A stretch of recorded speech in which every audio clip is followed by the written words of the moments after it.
السلام علیکم ګرانو قدرمنو کتونکو، ستاسو ورور ستاسو ملګری سجاد علي اخونزاده یم او دا وخت موجود یم د بونیر او د شنګلې په بارډر په ډاک سر ټوریزم روډ ګانشال موجود یم دلته کې جي. یقینا چې ډېر زبردست ښکلی ځای دی. ټول تحصیل چغرزي د دې اړخ ته ښکارېږي. تاسو کتی شئ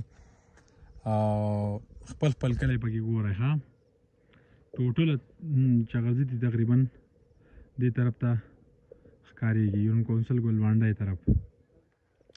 دا وګورئ ډېر بهترین او ډېر ښکلی لوکیشن دی.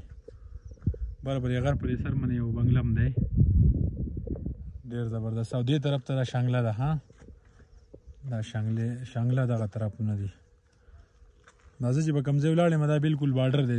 دې اړخ ته شانګله او دغه هغې اړخ ته چې دی نو ډسټرکټ بونیر دی. ها دا وګورئ جي ډېر بهترین لوکیشن.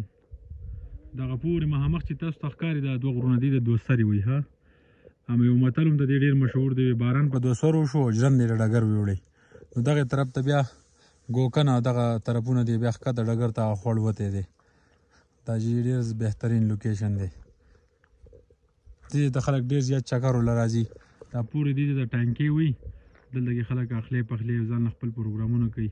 یو بهترین ځایګی دی جي. او دا تاسو ته چې مخامخ ښکارېږي دا ګانشال دی، سیړی ګانشال او دغه طرفونه دي. بیا مخامخ تاسو ته به دا سر ښکارېږي دا شی دي، سر قلعه دی. ټیک شو. د دې نه ښکته چې راشي دا ګلبانډۍ، بیا دا لاندې ګمبت او دا طرفونه دي.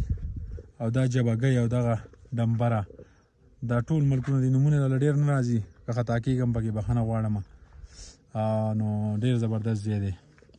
او دا بس پاخو دا ډاک سر دی. ټول پاخو چې لاړ شي که نه ډېر زبردست لوکیشن دی، بهترین ځای دی د سیل سپاټې لپاره.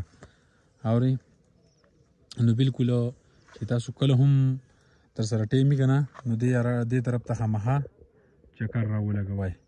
ډېره مننه، ډېره شکریه. که ویډیو م خوښه شي مخکې ملګرو سره یې شریکه کړئ. د الله په امان.